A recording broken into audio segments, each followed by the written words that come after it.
నమస్తే, నేను మీ మధు మల్కేడ్కర్. ఈరోజు ఆర్టీవీ పాడ్కాస్ట్ లో స్పెషల్ గెస్ట్ ఉమ్మడి నల్గొండ జిల్లా, తెలంగాణ రాజకీయాలను శాసించేటువంటి జిల్లా. సో అట్లాంటి జిల్లా నుంచి ఎమ్మెల్యేగా గెలిచి అక్కడ ఉన్నటువంటి ఉద్దండులను తట్టుకొని నిలబడి జనాల మధ్యలో నుంచి ఇంకా ఉంటూ జనాలకు అందుబాటులో ఉన్నటువంటి మాజీ BRS party MLA Bollam Mallayya Yadav ఉన్నారు. కోదాడ నుంచి గెలిచారు, కోదాడలోనే ఉన్నారు. అక్కడ జనాలు ఆయనను ఓడించారు మొన్న, కానీ ఆయన ఓటమిని ఒప్పుకోవట్లేదు.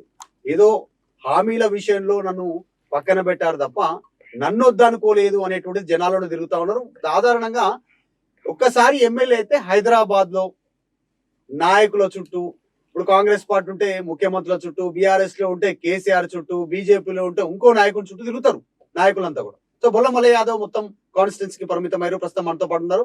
బొల్లం మల్లయ్య యాదవ్ గారు, welcome to RTV podcast.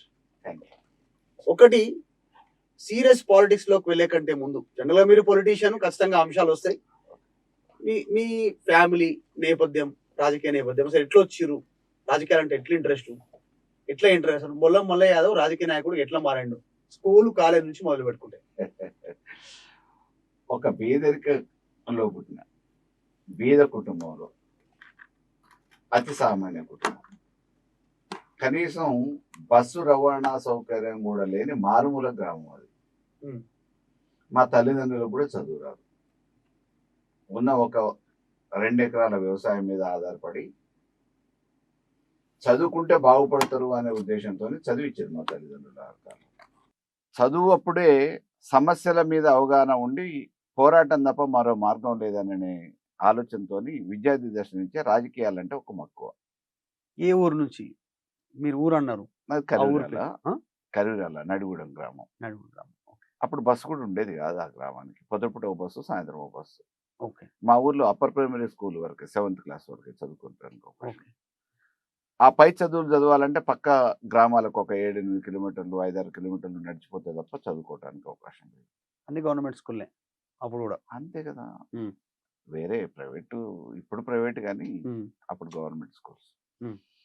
So నడిచిపోవడం కంటే హాస్టల్ ఉన్న దాంట్లో బాగుంటుందనే ఉద్దేశంతో మా దగ్గర నుంచి చిలుకూరు హాస్టల్ ఉండింది.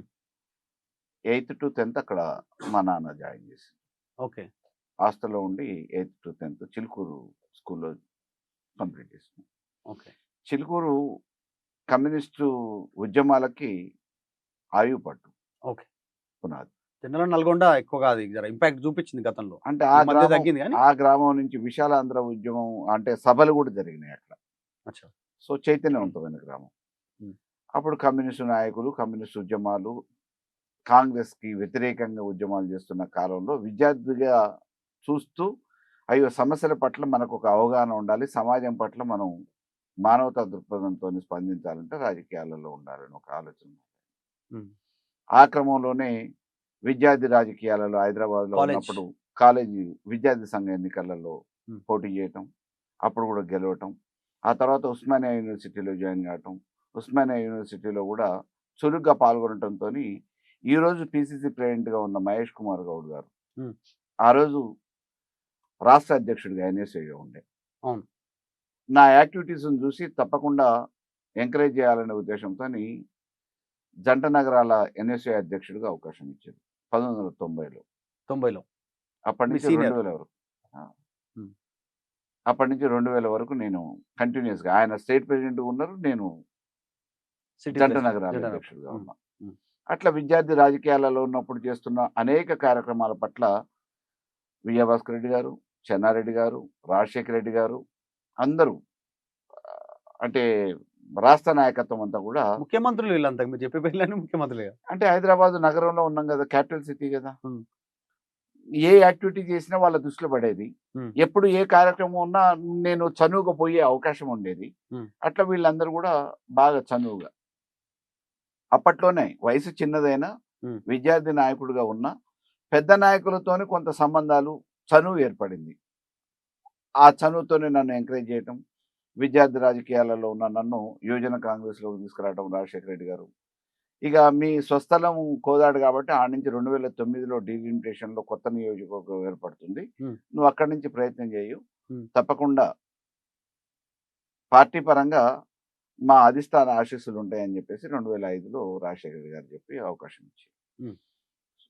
అట్లా కోదాడ నియోజకవర్గం, స్వగ్రామం, స్వస్థలం, ఉమ్. సొంత భూమి, ఎవరో పరాయి పాలనలో మగ్గటం ఎందుకు, మనం మన దేశ స్వాతంత్రమే పరాయి పాలన వద్దు అని చెప్పేసి పోరాటం మొదలు పెట్టినాం కదా, సాధించుకున్నాం కదా. ఉమ్. అప్పుడున్న నాయకుడు పరాయి పాలనలో తప్పనిసరి పరిస్థితుల్లో నాయకుడిని ఉద్ధర తెచ్చుకున్నారు. ఉమ్. పరాయి పాలనలో కోదాడు మగ్గుతుంది, ఉమ్. సొంత పాలన ఉంటుంది అనే ఉద్దేశంతో నేను కూడా కార్యక్రమాలు మొదలుపెట్టిన.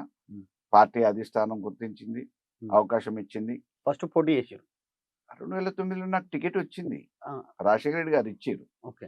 సరే, అక్కడున్న రాజకీయ సమీకరణాలు వేరు వేరు పార్టీ ప్రత్యర్థి పార్టీలతో కూడా కలిసి ఆడ మిలాఖత్ రాజకీయాలలో నాకు బీఫామ్ ని క్యాన్సిల్ చేయడం జరిగింది. ఉమ్.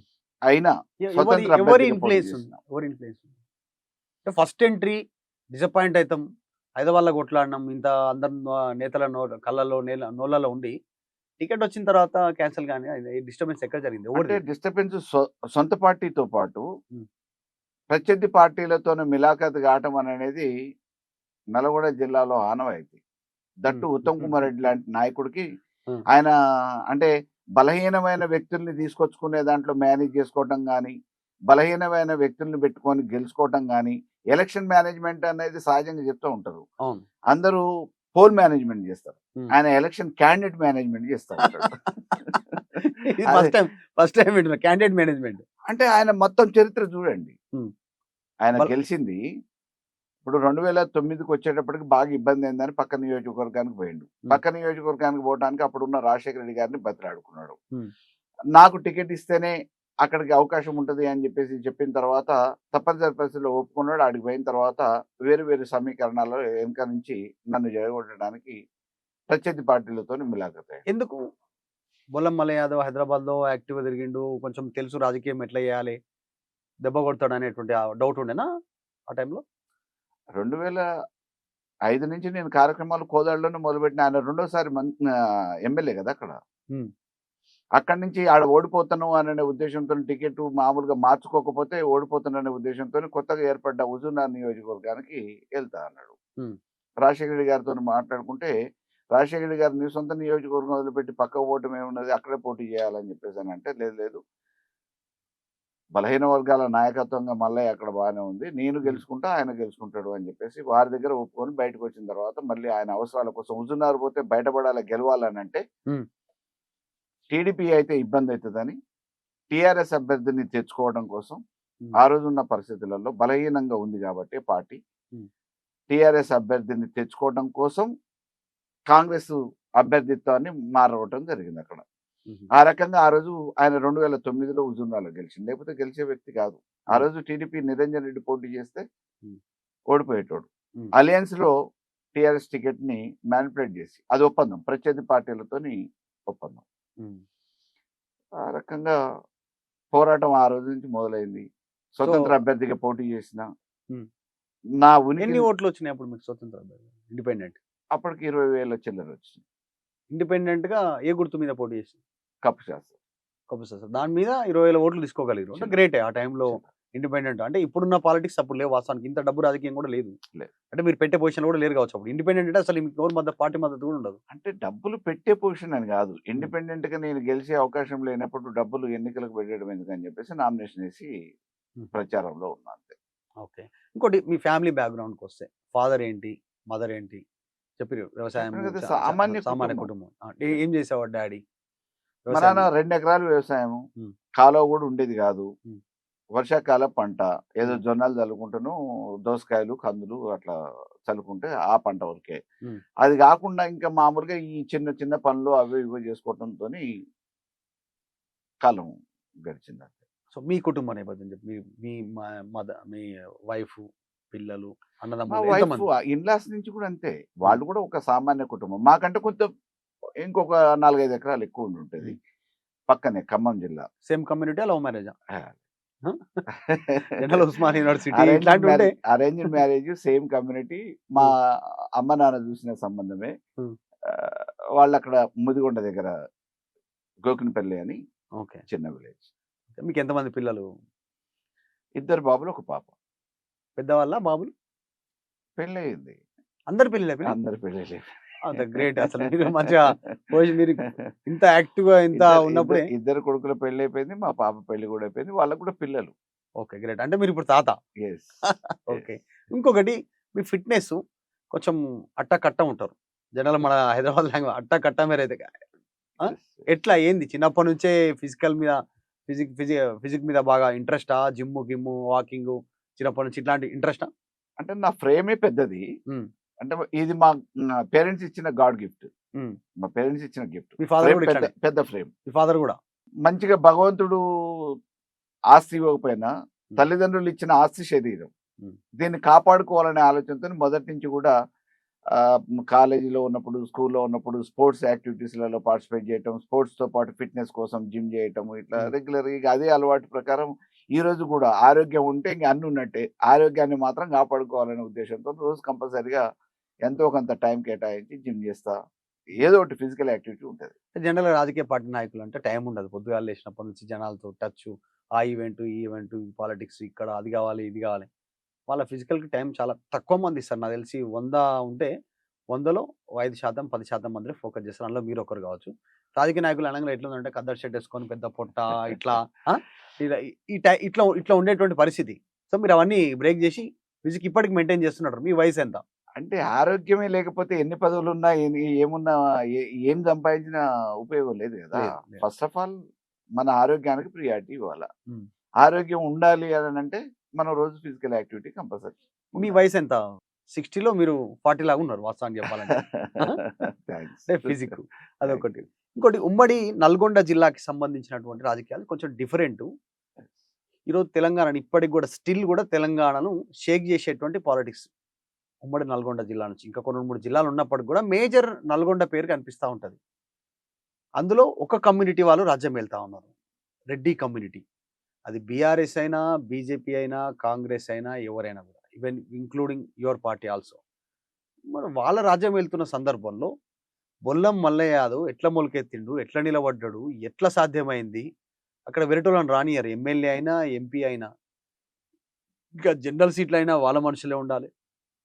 ఎస్సీ, ఎస్టీ రిజర్వ్డ్ సీట్లయినా వాళ్ళు కేటాయించినోళ్ళే ఉండాలి. అన్ని పార్టీల గురించి చెప్తున్నా నేను. ఏం మొహాటం లేకుండా. అందరూ అదే ఉంది కథ. అందులో ఎట్లా నిలబడ్డాడు బొల్లం మల్లయ్య యాదవ్? ఇండివిడ్యువల్, ఏ గ్రూప్ కాదు. బొల్లం మల్లయ్య యాదవ్ ఎట్లా? ఈజీగా ఉన్న దాంట్లో ఎవరైనా చేస్తారు. కష్టమైన దాంట్లో చేయటమే కదా గొప్పతనం. చూజ్ చేసుకున్నప్పుడే అది అసాధ్యం అని చాలా మంది అన్నారు.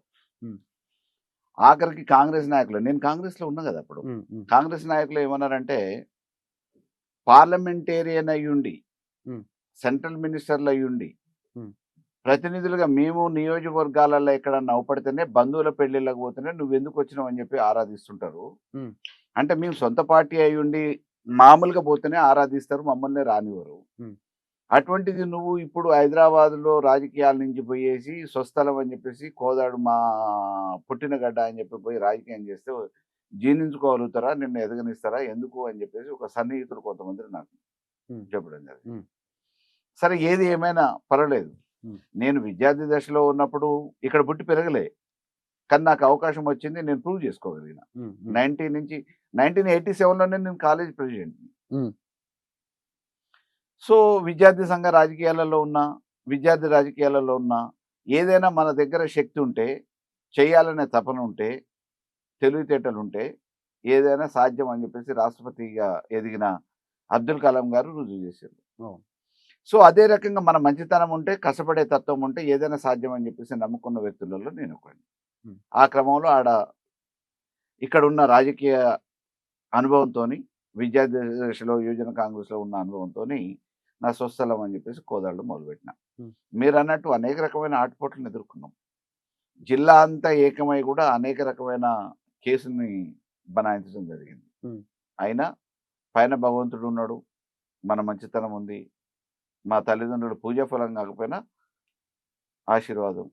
బీఆర్ఎస్లోకి రావడం, టికెట్ దక్కడం, చివరి క్షణంలో హై డ్రామా.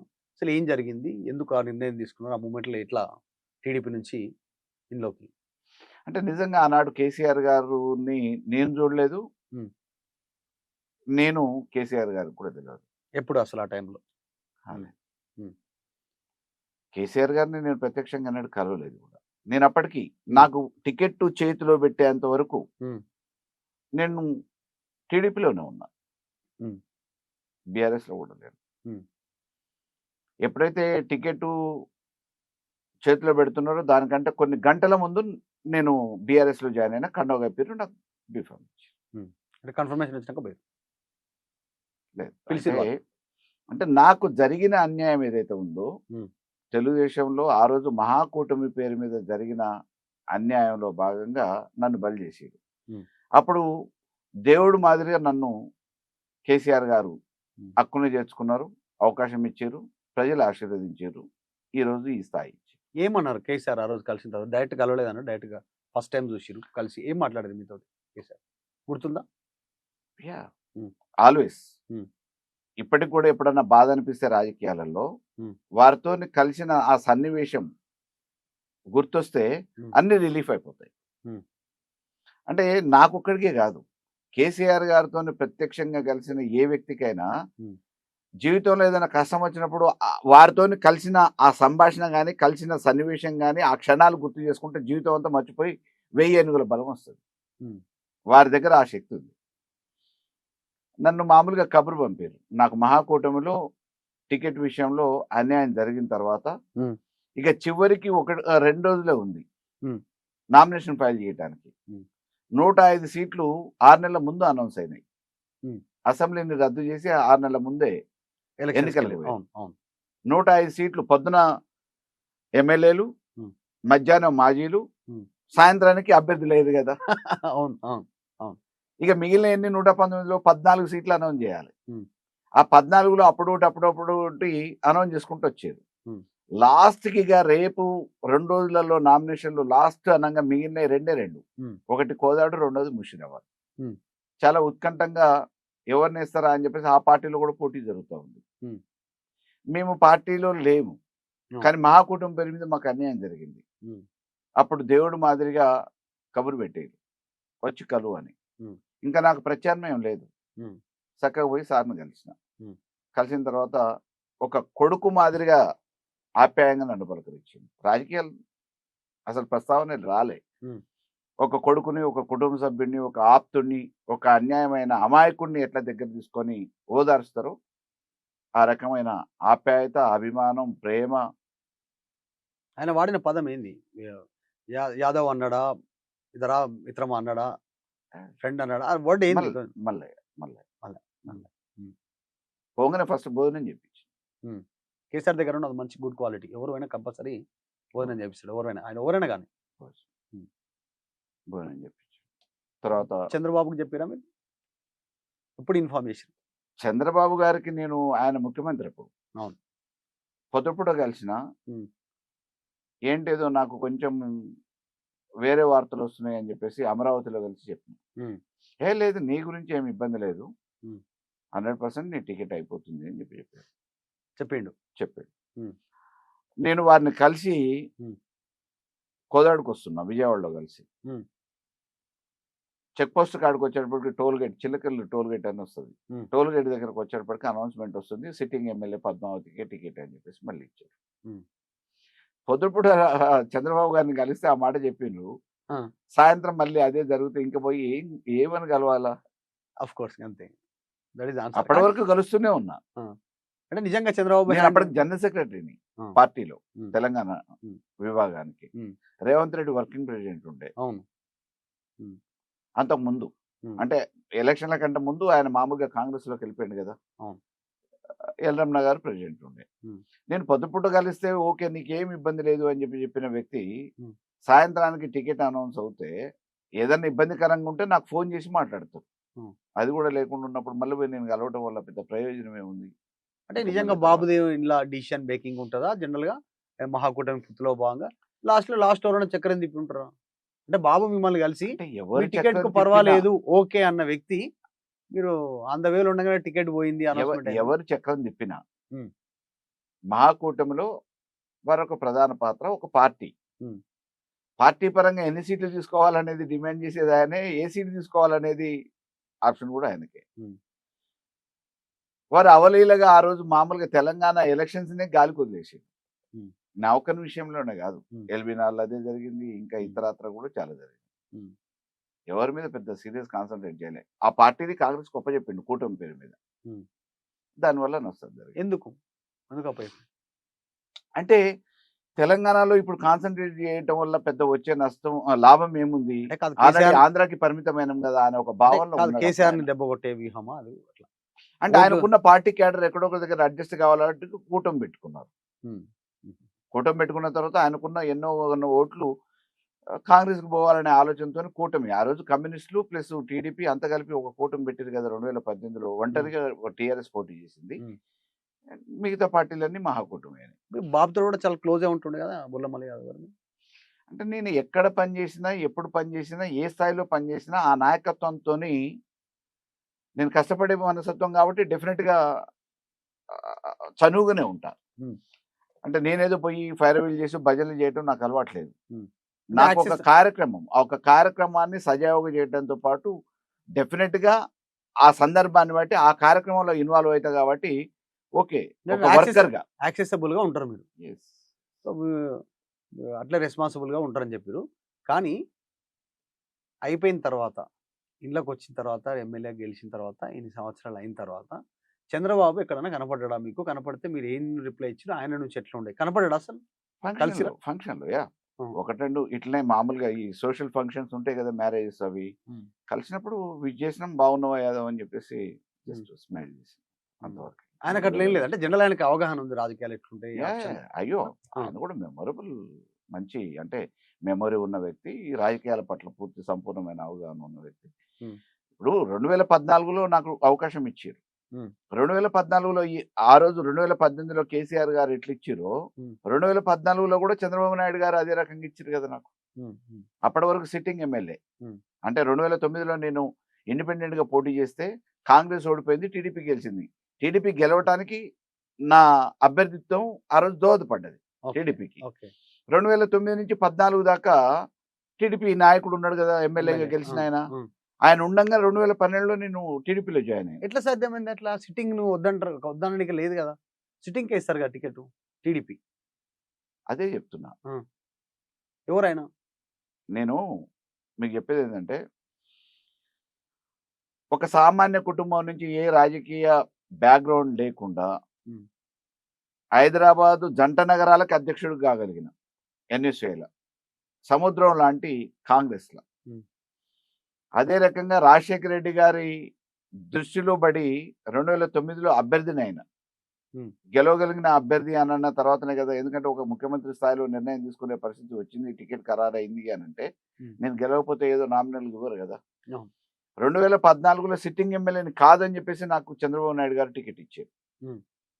సిట్టింగే కాదు 6 సార్లు వరుసగా పోటీ చేసిన ఆయన ఉమ్. ఆయన కాదని టికెట్ ఇచ్చారు. ఉమ్.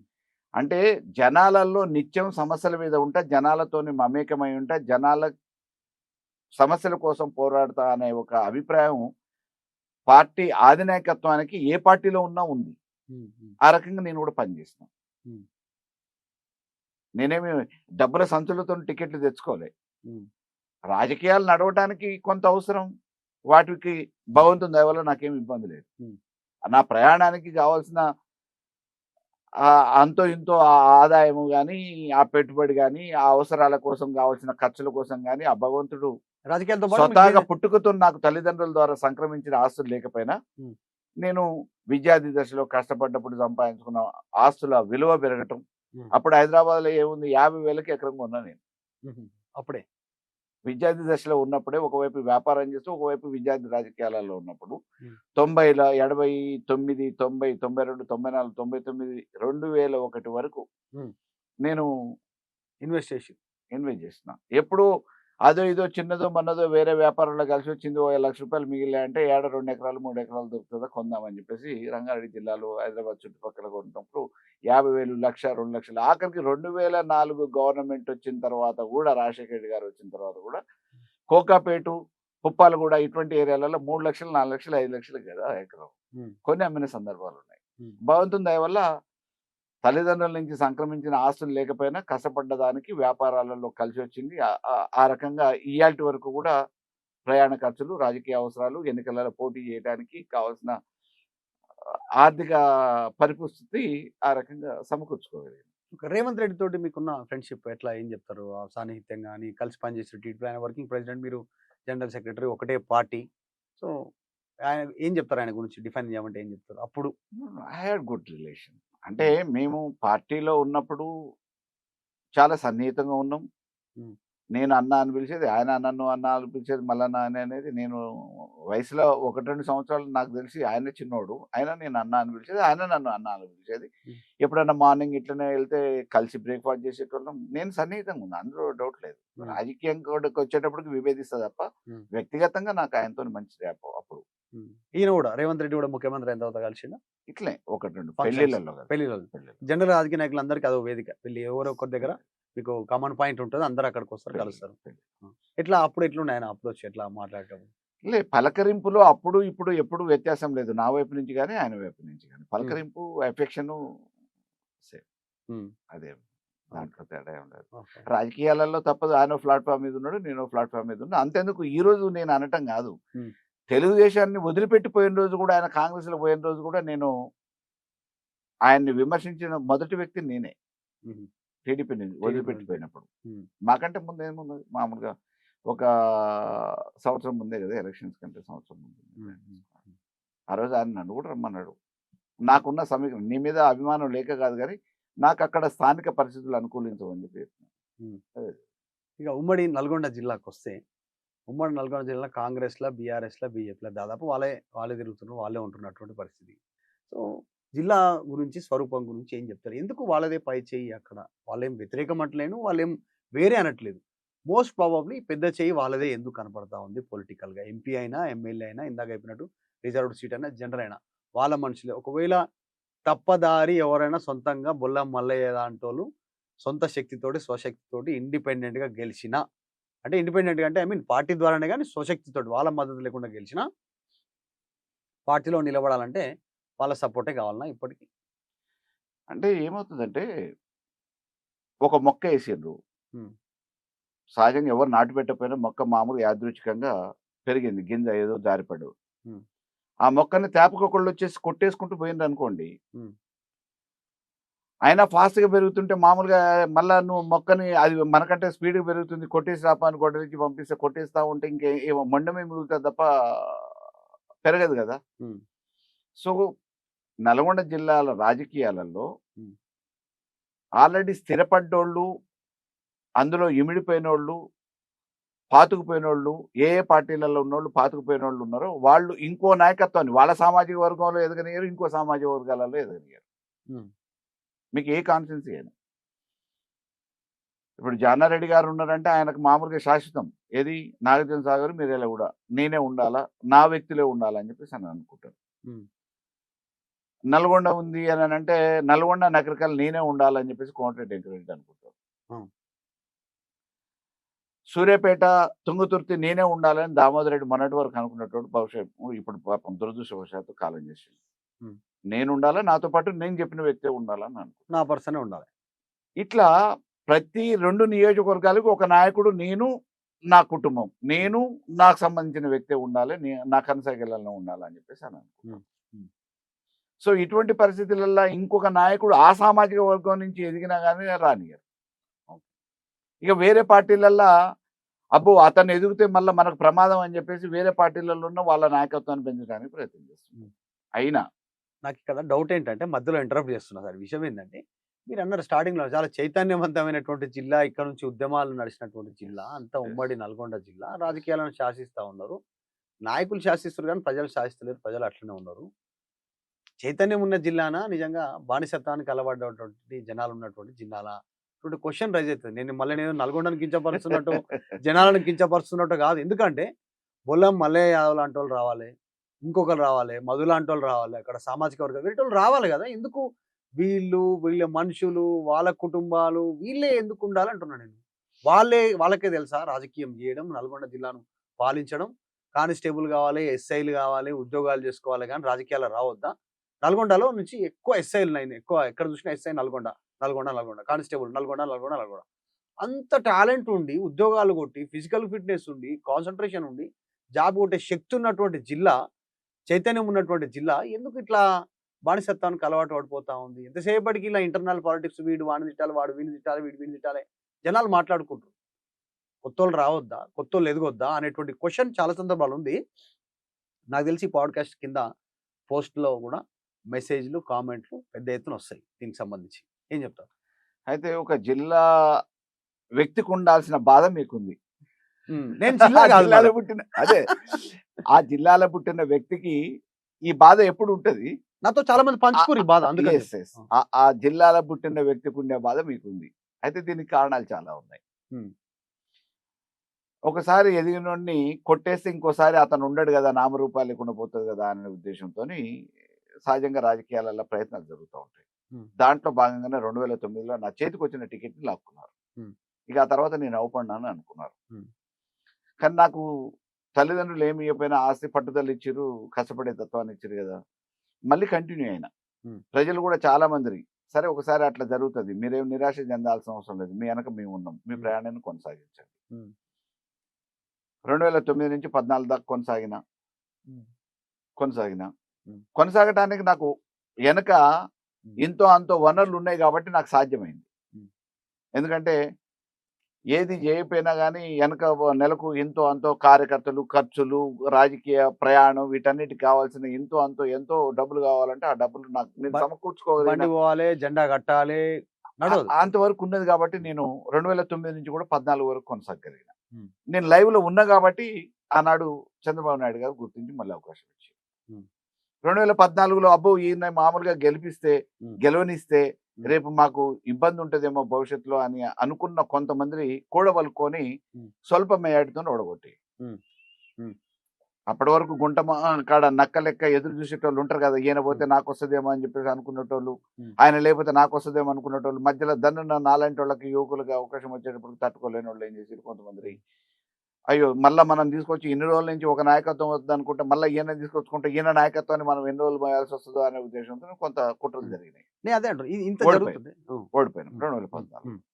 2014లో ఓడిపోయిన తర్వాత కూడా మా కుటుంబ సభ్యులు కూడా చెప్పారు, ఎందుకు మనకు రాజకీయాలు, మాకు కనీసం టైం కూడా ఇవ్వలేకపోతున్నావు, పిల్లలు చిన్నోళ్ళు ఉన్న ఆస్తి ఏదో కాపాడుకొని పిల్లలతో హాయిగా మంచిగా గడుపుకుంటూ ఇంకో 4 రూపాయలు సంపాదించుకోవడానికి స్కోప్ ఉన్న హైదరాబాద్ని వదిలిపెట్టి, వ్యాపారాన్ని వదిలిపెట్టి, రాజకీయాల పేరు మీద కుటుంబానికి దూరం అయ్యి, పిల్లలకు దూరం అయ్యి, ఖర్చు పెట్టుకుంటూ, ఆస్తులు అమ్ముకుంటూ ఎందుకు అని చెప్పేసి మా కుటుంబ సభ్యులు కూడా వద్దన్న సందర్భాలు ఉన్నాయి. కానీ ఇప్పుడు ఇది ఒక యజ్ఞం లాంటిది, మన నమ్ముకున్న వాళ్ళు ఉన్నారు.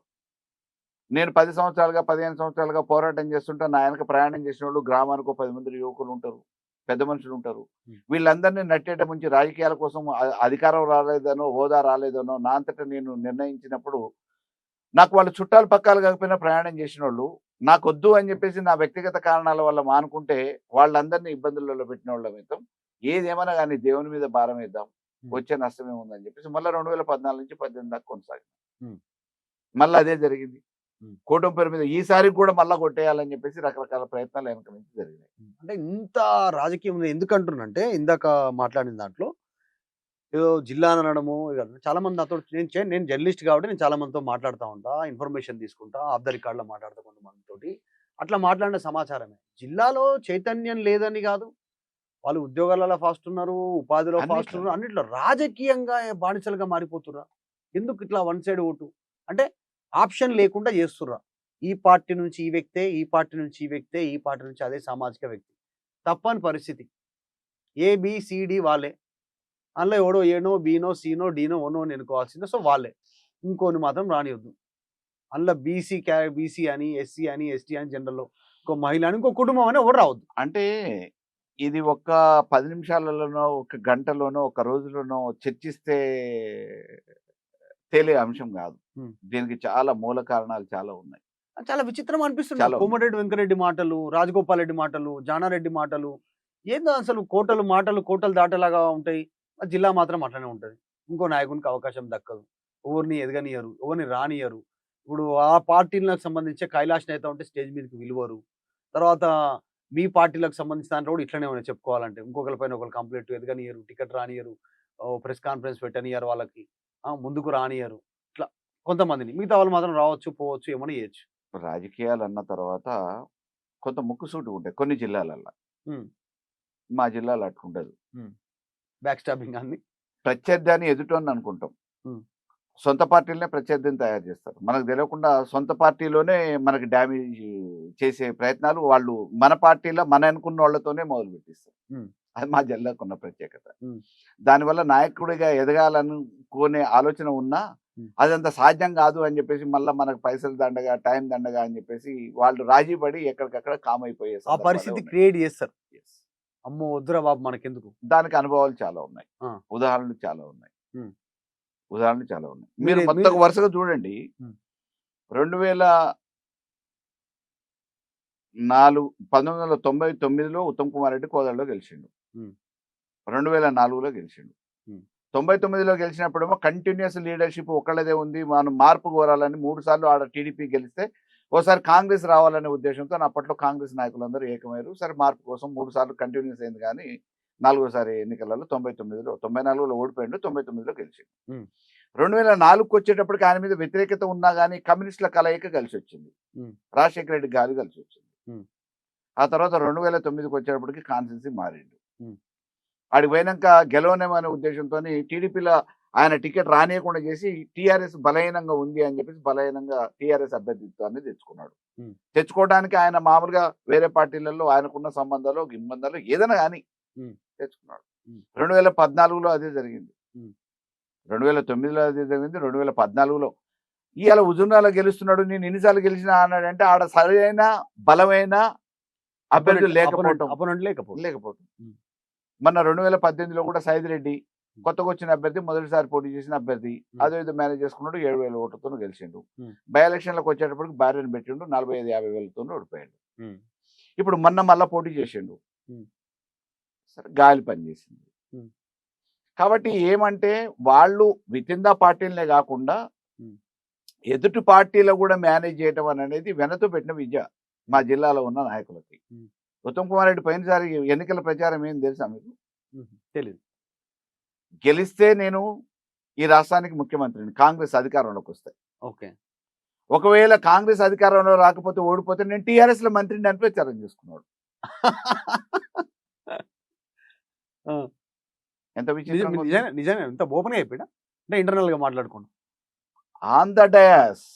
డైరెక్ట్ చెప్తే పెద్ద జనాలు రిజెక్ట్ చేసే అవకాశం ఉంటదా ఒకసారి? అంత తెలివిగల్లోళ్ళు అనాలి మీరు. ఆ! కాంగ్రెస్ నాయకులు. హ్మ్. అంటే నువ్వు పార్టీ మారతావు. అప్పటికే ఆల్రెడీ పార్టీ మారటానికి నిర్ణయించుకున్నాడు. హ్మ్. చర్చలు కూడా జరిగినాయి. హ్మ్. వస్తా అని చెప్పేసి మోసం చేసిన సందర్భాలు కూడా ఉన్నాయి. హ్మ్. ఆ తర్వాత మామూలుగా ఏ ఉద్దేశంతో నా మాట అని ఉంటాడు? గెలిచినాకనైనా ఆ పార్టీని పుట్టుముంచి రావాలనే ఆలోచనతోనే అన్నాడు కదా! హ్మ్. అంటే ఒకవేళ బీఆర్ఎస్ అధికారంలోకి వస్తే బీఆర్ఎస్‌లోకి వచ్చేటోడని మీరు చెప్పేది. కాంగ్రెస్ అధికారంలో ఉంది కాబట్టి అక్కడే ఉండిపోయిండు. ఇది మీరు కోదాడలో ఎవరిని అడిగినా చెప్తారు. వేదికలో అవి చిన్న నాకు ఫైల్ బిట్స్ దొరికితే మైక్‌లోవి నేను పంపిస్తాను. హ్మ్. ఇంత ఇంత దిగజారుడు రాజకీయాలు ఉంటాయి నాయకుల దగ్గర. మరి ఏం హ్మ్. చేస్తారు?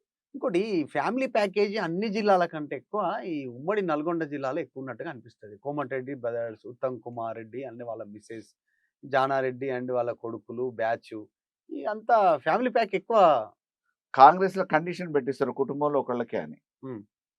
కానీ నల్గొండ జిల్లా తప్ప మిగతా మొత్తము జిల్లాలో ఒక్కొక్కరికి. ఇక్కడ అది మాత్రం అమలైతది. ఇక్కడ మాత్రం 2, 2, 3, 3 ఇయ్యొచ్చు అవకాశం ఉంటే. ఆ! ఇప్పుడు జానారెడ్డి ఇంట్లో కొడుకు ఇద్దరికి. ఎంపీ, కొడుకు ఎమ్మెల్యే. వాళ్ళిద్దరు ఒకరు ఎమ్మెల్యే, ఇంకోళ్ళు ఎమ్మెల్యే, ఒక మంత్రి. కోమటిరెడ్డి వెంకరెడ్డి ఎమ్మెల్యే, ఆయన మంత్రి, ఆయన తమ్ముడు ఎమ్మెల్యే. ఇంకా ఉన్నట్టున్నారు. ఇంకా చాలా మందిని తయారు చేస్తున్నట్టు. ఉత్తమ్ భార్య. మొత్తం అదే ఇంకా వేరేటోళ్ళని తయారు చేస్తున్నట్టున్నారు. ఇంకా వేరేటోళ్ళని ఎవరినో ఇంకా Yes. నెక్స్ట్ వచ్చేసరికి. భార్య, ఇంకా అన్న, జెడ్పీటీసీ, ఎంపీటీసీలు, ఎమ్మెల్సీలు వీళ్ళ లైన్‌లో కూడా వాళ్ళు పనిచేస్తున్నారు. జనాలకైతే అర్థమవుతుందిగా. ఈసారి అర్థమైందా? నల్గొండ జిల్లాలో కనీసం ఇప్పుడన్నా కొద్దిగా నల్గొండ ఒక జిల్లాలో ఒక రకంగా చెప్పాలంటే ఈసారి పార్లమెంట్ ఎన్నికలు గాని, ఇతరత్రా తీసుకుంటే రేవంత్ వచ్చిన తర్వాత కొద్దిగా మార్పు చేయగలిగిండు. ఆయనకు సన్నిహితులకు టికెట్లు ఇచ్చుకోగలిగిండు. హ్మ్. ఆ భువనగిరి గాని, నల్గొండ గాని, ఇప్పుడు రఘువీర్ వచ్చినా, కిరణ్ వచ్చినా వీళ్ళందరూ కూడా కొద్దిగా ఆయనకి కార్పొరేషన్ చైర్మన్ సూర్యాపేట నుంచి పటేల్ రమేష్ రెడ్డికి ఇచ్చిన కొద్దిగా వాళ్ళని కాదని వాళ్ళ మీదనే వదిలిపెడితే అవి కూడా రావు. రేవంత్ రెడ్డి ఇన్వాల్వ్‌మెంట్ కాబట్టి ఆయనతో కొంత చొరవ తీసుకోగలిగిండు. ఇంకోటి రేవంత్ రెడ్డి పంజా పెట్టిండు. కబ్జా పెడుతుండు నల్గొండని రాజకీయంగా. కబ్జా అంటే రాజకీయ పరంగా వాళ్ళ ఆధిపత్యం లేకుండా ఆధిపత్య పరంగా రేవంత్ రెడ్డి కబ్జా పెడుతుండు నల్గొండ పైన. ఎంపీ ఎమ్మెల్యేలు మీరు అన్నట్టు ఇందాక అయితే కార్పొరేషన్ మీరు కొన్ని విషయాలు DCC. చెప్పారు, కొన్ని విషయాలు చెప్పలే. ఆ విషయాలు నేను చెప్తా, ఓకే Sure, షార్ట్ లో చెప్తా. sure, sure. ఏమనంటే Hmm. నల్గొండ జిల్లాలో మంత్రి అయినోళ్ళు, Hmm. నల్గొండ జిల్లాకి ప్రాతినిధ్యం వహించి మంత్రి అయినోళ్ళు వాళ్ళ నియోజకవర్గంలో తప్ప జిల్లా మొత్తం తిరగరు, రాష్ట్రం మొత్తం తిరుగుతారు మళ్ళా. మీరు అంటే నేను చరిత్ర చెప్తున్నా. Hmm. పోయినసారి కోమటిరెడ్డి వెంకరెడ్డి ఉన్నా, ఉత్తమ్ కుమార్ రెడ్డి ఉన్నా, దామోదర్ రెడ్డి ఉన్నా, ఇంకెవరన్నా ఉన్నా అన్ని నియోజకవర్గాలు తిరిగిన చరిత్ర చూపించండి. Hmm. వాళ్ళ నియోజకవర్గాలకి వాళ్ళు మంత్రి అయినా రానియరు. Hmm. వాళ్ళకి ఇంటర్నల్ గా ఎన్నన్నా ఉండండి, బయటకు వచ్చేటప్పటికి ఇంకోటి మాత్రం ఎదగొద్దు. ఇది నల్గొండ జిల్లా సంస్కృతి ఉంటుంది, కాంగ్రెస్ సంస్కృతి. పాపం పెద్ద మనిషి జానారెడ్డి గారు కొంత వరకు సౌమ్యుడిగా కొన్ని నియోజకవర్గాలు అదనంగా వీళ్ళకంటే ఎక్కువ తిరిగి ఉంటాడు, కొన్ని తిరిగకపోవచ్చు, కొన్ని తిరిగి ఉంటాడు. కానీ మిగతా ఈ కోమటిరెడ్డిని వేరే నియోజకవర్గాలకు రానియలేదు, ఉత్తమ్ కుమార్ రెడ్డిని వేరే నియోజకవర్గాల పిలువలే అడుగు లేదు, ఛాన్స్ లేదు, అడిగిపోవాలి, పర్మిషన్ తీసుకొని పోవాలి. ఉత్తమ్ కుమార్ రెడ్డి అంతే, ఆయన నల్గొండ పోయేది ఉండదు. ఇంత విచిత్రం ఉంటే ఎట్లా? ఇప్పుడు ముఖ్యమంత్రి సభలు జరుగుతున్నాయి, ముఖ్యమంత్రి సభ జరుగుతున్నప్పుడు కంపల్సరీగా మిగతా మంత్రులు ఎమ్మెల్యేలు రావాలి కాబట్టి పోతున్నారు ఆయనమ్మడి తప్ప వాళ్ళని సొంతంగా ఒక మంత్రిగా ప్రోటోకాల్ ఇష్యూ చేసి ప్రోగ్రామ్ పెట్టే అధికారం ఉండదు, వాళ్ళకి ఒప్పుకోరు. అది జిల్లాలో ఉంటుంది. విచిత్ర పరిస్థితి. ఓకే, ఇందాక నేను అడిగిన నల్గొండ జిల్లాలో రేవంత్ రెడ్డి రాజకీయ కబ్జా చేయబోతా ఉన్నాడు, మెల్లగా పావులు కదుపుతుండు, వీళ్ళను పవర్స్ కట్ చేసిండు. ఉత్తమ్ కుమార్ రెడ్డి మీరు అన్నారు అయితే ముఖ్యమంత్రి లేకపోతే అక్కడ మంత్రి అంటే, అట్లాంటి వ్యక్తిని ఈరోజు రేవంత్ రెడ్డి ఆయనకు సంబంధం లేకుంటే ఆయన శాఖ రివ్యూల్ చేసేటువంటి పరిస్థితి. అంటే కోమరెడ్డి వెంకరెడ్డికి తెలియకుండానే ఆయన శాఖ జీవోలు రిలీజ్ అవుతున్నటువంటి పరిస్థితి. అంటే ఆటోమేటిక్గా షాడో పడ్డది కదా, రేవంత్ రెడ్డి షాడో నల్గొండ జిల్లా మీద పడ్డది కదా. అంటే రేవంత్ రెడ్డి గారిని నేను దగ్గరగా చూసిన వ్యక్తిగా, అతను చెయ్యాలనుకున్నది చేస్తాడు అంతే. ఎదుటోళ్ళు ఎవరు అనేది ఆయనకు అవసరం లేదు. ఆయన ఏం ఆలోచించుకుంటాడో, ఏం చేయాలనుకుంటాడో అది మాత్రమే చేస్తాడు. నల్గొండలో వేస్తుంది ఇప్పుడు అది రాష్ట్ర వ్యాప్తంగా చేస్తాడు. అంటే ఓకే కాదు, కోమటిరెడ్డి వెంకటరెడ్డి 50 కోట్లు ఇచ్చి పిసిసి కొనుక్కున్నాడు అన్నటువంటి స్టేట్మెంట్ నుంచి విచిత్రమైనటువంటి స్టేట్మెంట్ ఈరోజు మా ముఖ్యమంత్రి తర్వాత మా ముఖ్యమంత్రి అనుకుంటే అన్ని చేస్తాడు, ఏదంటే అది చేస్తాడు. ఆయన ఒక్కటి అన్నాడంటే కంప్లీట్ చేస్తాడు. 117 అన్నాడు, వచ్చే ఎన్నికలలో గెలుస్తామన్నాడు. 117 చేసే దాంట్లో ఆలోచనతోటి ఒక ప్లాన్ తోటి చెప్పిండు. ఆయన ఉత్తగా చెప్పలేనటువంటి పొగిడే స్థాయికి వచ్చిండు. ఆయన కోసం మళ్ళీ ఇంకొకసారి ముఖ్యమంత్రి కావాలి ఈ టర్మ్ తర్వాత అని గణపతి హోమం చేపిస్తున్నటువంటి స్టేజ్కి తీసుకొచ్చిండు వాళ్ళని అనిపిస్తుంది. అదొక్కటైనా మీకు తెలిసింది, ఇంకా చాలా ఉన్నాయి.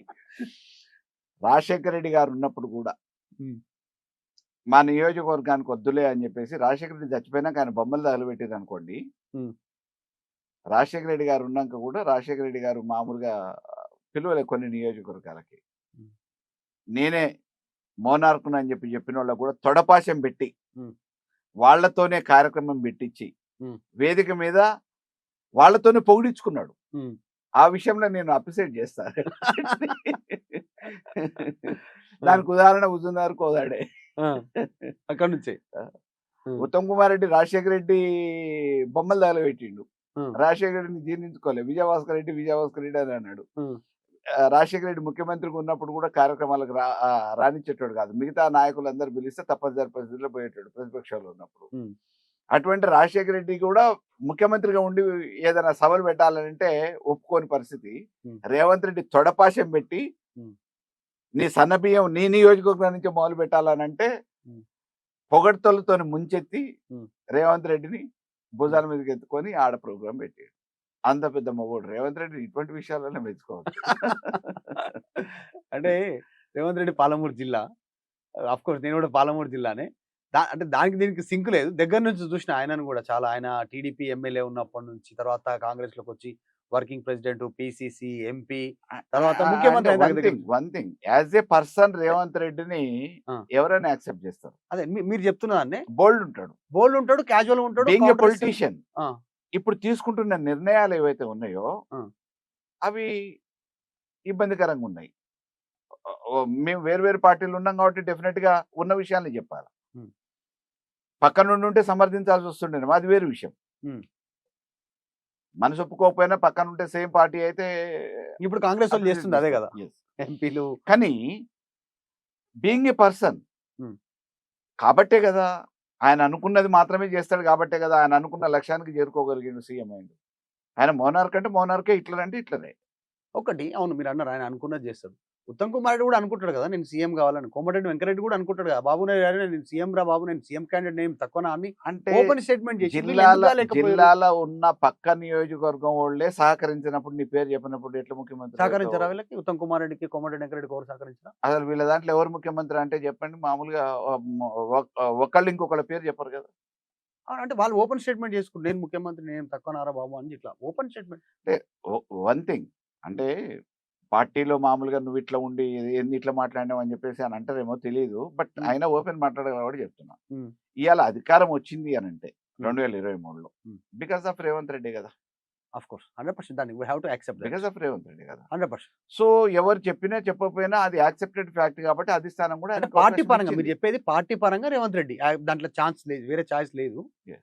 దాని మీ మీద వ్యతిరేకత ఉండొచ్చు. జనాలు చేంజ్ కోరుకొని ఉండొచ్చు. ఏదైనా బీజేపీ డౌన్ కాంగానే ఆల్టర్‌నేట్‌గా వాళ్ళకి కాంగ్రెస్ కనపడి ఉండొచ్చు. అంటే బండి సంజయ్ దించినా కూడా ఒక రీజన్ ఉంది. కానీ వితిన్ ద కాంగ్రెస్ పార్టీ చూస్తే అంటే credit goes to Revanth Reddy. ఒకటి అంటే రాజకీయాల్ని దగ్గర నుంచి అబ్జర్వ్ చేసిన రాజకీయాలలో ఉన్న వ్యక్తిగా రాజశేఖర రెడ్డి గారిని ఒకసారి ముఖ్యమంత్రి చేయాలనుకున్నారు హ్మ్. ప్రజలు. హ్మ్.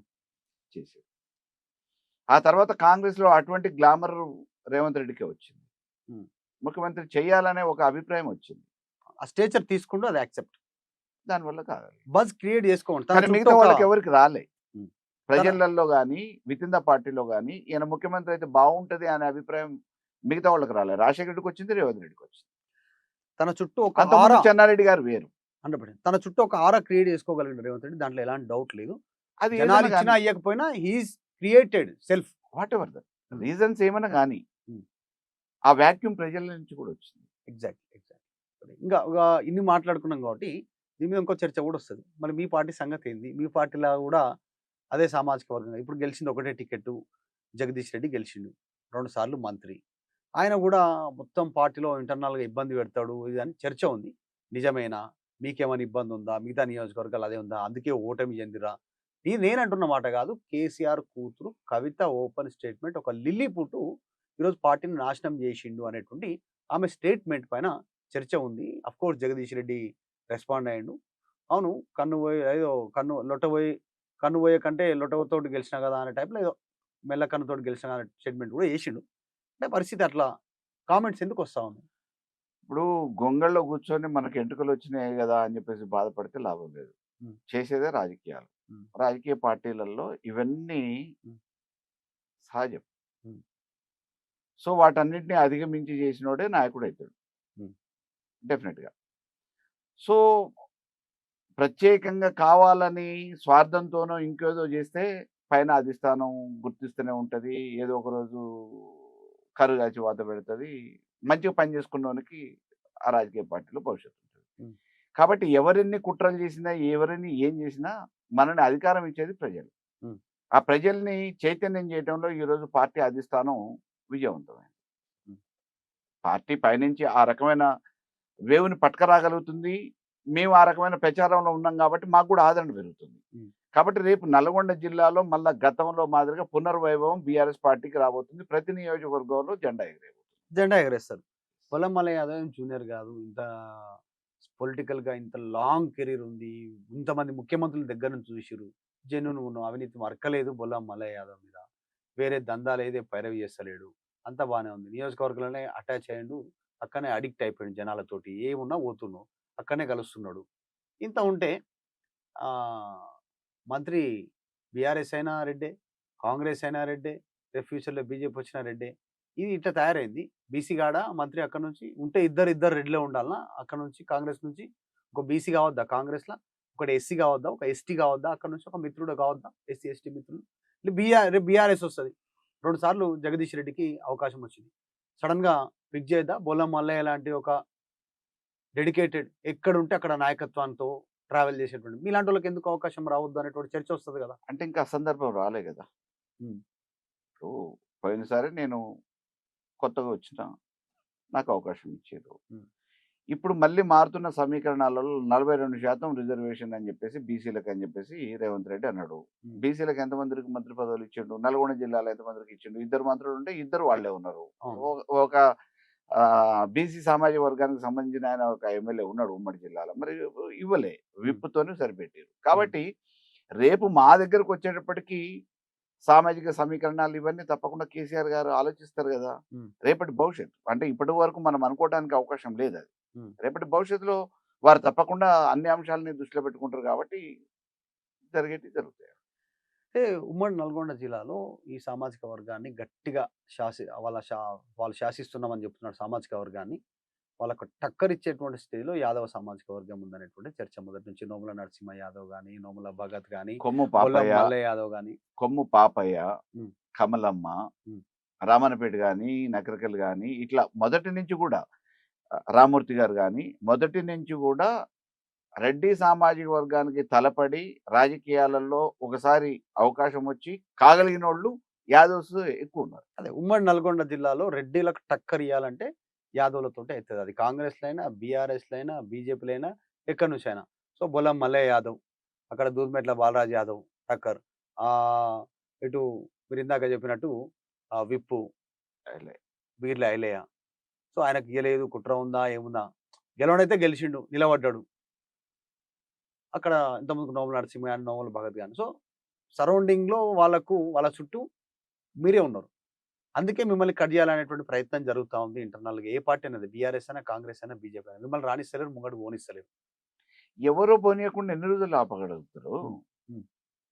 పార్టీ అధిష్టానం ఆలోచిస్తుంది, నిర్ణయం తీసుకుంటది. కాబట్టి నేను ఎక్కడో మూలలో ఉన్నా, నన్ను పిలిచి కేసీఆర్ గారు అవకాశం ఇచ్చారు కదా, చంద్రబాబు నాయుడు గారు అవకాశం ఇచ్చారు కదా, రాజశేఖర రెడ్డి గారు అవకాశం ఇచ్చారు కదా. మనం ఎందుకంటున్నానంటే కష్టపడి ముందుకు పోతున్నప్పుడు ఈ రాజకీయాలలో సహజంగా కాలు గుంజే ప్రయత్నం చేస్తారు. కాలు గుంజే ప్రయత్నం చేస్తారు. హ్మ్. నేను ఒక విషయం చెప్తా. నోముల నరసింహయ్య గారు పాపం చివరి రోజులలో హాస్పిటల్లో జాయిన్ అయినాక హ్మ్. తమ్మి నీతోనే ఒక విషయం మాట్లాడాలా అని అన్నారు. హ్మ్.